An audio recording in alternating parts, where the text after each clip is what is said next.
You slide out of your mother inside a hole in a tree, high in the forest somewhere in the Himalayas. Your sibling comes next, landing beside you in the nest of leaves and soft bark your mother gathered weeks before. Neither of you can see or walk yet, so you press against each other and your mother's belly while she curls her tail around both of you. Then, your mother stands and leaves the den. The entrance is just a narrow gap in the trunk, barely wide enough for her body to fit through. She climbs down head first with her claws gripping the bark, disappearing into the branches below. You and your siblings stay still in the dark, not moving until she comes back. A few hours later, she returns, climbing back up with bamboo leaves hanging from her mouth. She moves back into the hole and begins grooming you with her tongue, licking the membrane from your fur. But then a scratching sound comes from outside, making her stop. Something is climbing the tree. A yellow-throated marten appears at the entrance and pushes its head into the den. Your mother lunges forward and slashes across its face with her claws, forcing it back. But the marten doesn't leave.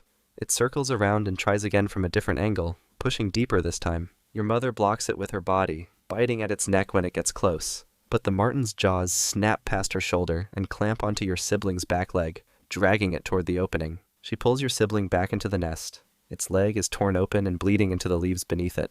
Your mother licks the wound, trying to clean it, but your sibling's breathing sounds different now, slower and weaker than before. Below the tree, branches snap as the marten moves through the forest. It's still close, and it knows where you are now. In a den this small, there's nowhere to hide if it comes back. You're 3 months old now.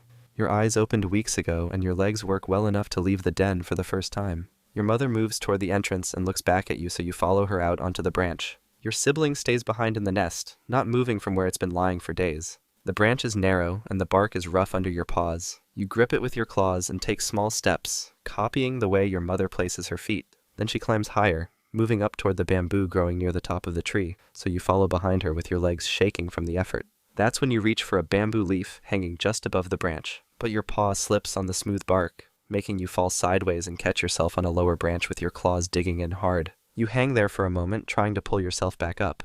Then, a red panda from another tree leaps across the gap and lands on the branch above you. The stranger moves down toward you fast, so your mother climbs between you and blocks its path. Both adults rear up on their back legs and swipe at each other with their front claws, fighting for balance on the narrow wood.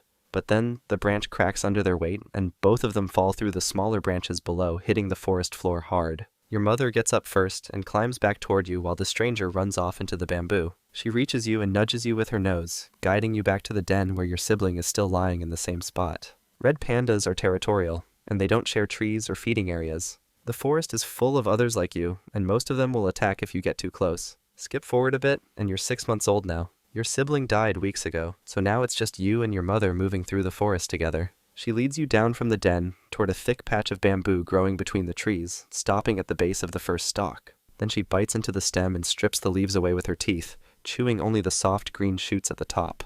You move closer and try to copy her, biting down on the nearest stalk. But your teeth can't break through the tough outer layer, so you chew harder, trying to tear it apart. Then your mother pushes you aside with her nose and shows you a younger shoot growing near the ground. You bite into it, and this time the stem breaks easily, letting you chew the soft inside with your back teeth. That's when a Himalayan black bear crashes through the bamboo behind you, snapping stalks as it moves toward the same patch you're feeding in. Your mother stops chewing and backs away slowly, so you follow her toward the nearest tree. But then, you step on a dry branch and it snaps under your weight, making a sharp crack that cuts through the forest. The bear turns toward the sound and stands up on its back legs, looking straight at you. Then it drops back down and moves in your direction, so your mother runs to the tree and climbs up fast with her claws digging into the bark. You scramble after her, pulling yourself higher while the bear swipes at the trunk below, trying to reach you with its claws. You stay in the branches until the sun starts to drop and the bear finally leaves. But when you climb back down, the bamboo patch is destroyed. Red pandas need to eat for most of the day to survive, so you'll have to find new feeding grounds fast. You're 1 year old now. Your mother stopped letting you follow her weeks ago, swinging at you with her claws whenever you got close. So you've been moving through the forest alone looking for your own territory. Snow covers the ground now, making it harder to find food. Then you come across a thick bamboo patch growing between 2 large trees. You move closer and start feeding on the young shoots. But that's when you notice the scent marks on the bark around you. Another red panda lives here, and you're eating its food. You keep chewing anyway because you haven't eaten much in days. But then a larger male appears from the branches above and drops down in front of you with his teeth showing. Charges straight at you, so you try to back away. But he's faster, biting down on your shoulder and knocking you into the snow. You twist around and scratch at his face with your claws, cutting across his nose. But he's much stronger, pinning you down with his weight until you stop moving and go limp beneath him. Then he lets go and backs away, watching you while you get up slowly and leave the patch behind. You walk through the snow until you find a small area of frost-damaged bamboo growing near a rock. It's not much, but you start eating it anyway, trying to fill your stomach with whatever you can find. Then you spot a bird's nest in the tree above with 3 eggs inside, so you climb up and eat those too. Winter has just started, and you've already lost weight. Skip forward, and you're 2 years old now. You've been living in a small territory for months, feeding on the same bamboo patches every day. But then the bamboo starts flowering, covering the forest in white blooms that appear almost overnight. A few weeks later, all the stalks in your territory turn brown and die, leaving you with nothing to eat. So you move into areas you don't know, walking farther from your den than you've ever been before. That's when you find a grove of oak trees with acorns scattered across the ground, so you start eating them alongside whatever bamboo you can find. Then a group of blood pheasants feeding nearby suddenly scatter into the air, making you look up. A clouded leopard is lying on a branch directly above you with its eyes locked on where you're standing. The leopard drops from the tree and lands just behind you, so you sprint to the nearest trunk and climb as fast as you can with your claws digging into the bark. The leopard follows you up, but you keep climbing higher until you reach branches too thin to hold its weight. Then you move sideways to another tree, jumping across the gap and landing on a branch that connects to the next one. You spend the rest of the day moving through the treetops, staying high where the leopard can't follow. Then, when the sun starts to drop, you look down and spot a thick bamboo patch growing in a valley below. The bamboo there is still green and healthy, so you'll have to leave your old territory behind and move down there instead. But valleys collect water, and water brings bigger animals than leopards. You're 3 years old now. Winter ends, and your body starts changing, making you mark trees more often with the scent glands on your paws and under your tail. Then one day you pick up a female's scent on a tree trunk, so you follow the trail through the forest until you find her resting on a branch above you. But another male is already there,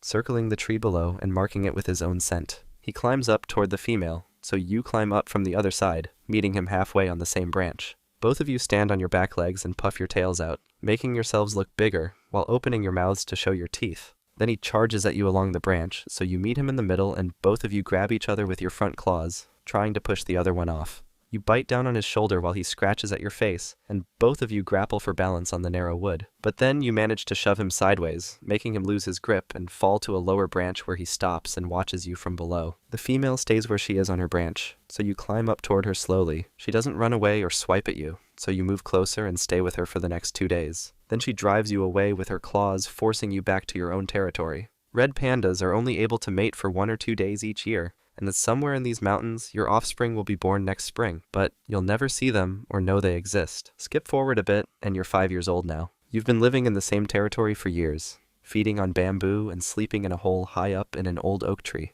But then, one afternoon, smoke starts drifting through the branches around you, making you climb down to see where it's coming from. That's when you spot orange light flickering through the trees below, moving uphill fast and burning through the dry grass and dead leaves on the forest floor. The fire spreads quickly, so you climb back up and start moving higher into the branches where the smoke is thinner. But then, the flames reach the base of your tree, making the bark catch fire and forcing you to jump across to the next tree before the heat gets too strong. You keep moving through the treetops, leaping from branch to branch and staying ahead of the flames spreading below you. But the smoke gets thicker, making it harder to see where you're going, so you climb down when you reach a rocky area with no trees or grass to burn. Then you squeeze into a gap between 2 large boulders and stay there while the fire moves past you on both sides. A few hours later, the flames are gone and you come out of the rocks. Your entire territory is burned, with all the bamboo turned to black stems and ash covering the ground. So you start walking downhill toward the villages, where the bamboo is still green and growing near the forest edge. The burned areas will grow back over time, but that will take years. And down near the villages, there are new dangers that don't climb trees or run from fire. You're 7 years old now. You've been living near the forest edge for 2 years, feeding on the bamboo that grows between the trees and the village fields below. Then one evening, you climb down from your tree and start walking along a trail you've used many times before, heading toward a thick patch of bamboo on the other side of the clearing. But then, something pulls tight around your front leg, yanking you sideways and slamming you into the ground. A wire loop closes around your ankle, cutting through your fur and into the skin beneath it. You twist hard and bite at the wire with your teeth, trying to break it free, but it only gets tighter, so you pull in the other direction, dragging yourself in a circle through the dirt while the wire digs deeper into your leg. A few hours later, the sun comes up and a man walks down the trail toward you. He's checking the traps he set for musk deer, but he finds you instead. He moves closer and you try to stand, but he swings a stick and hits you across the head before you can move. Then everything stops. He pulls the wire free from your leg and carries you down the mountain with your body hanging from a rope. Your fur will be sold, and the rest of you left in a ditch somewhere outside the village.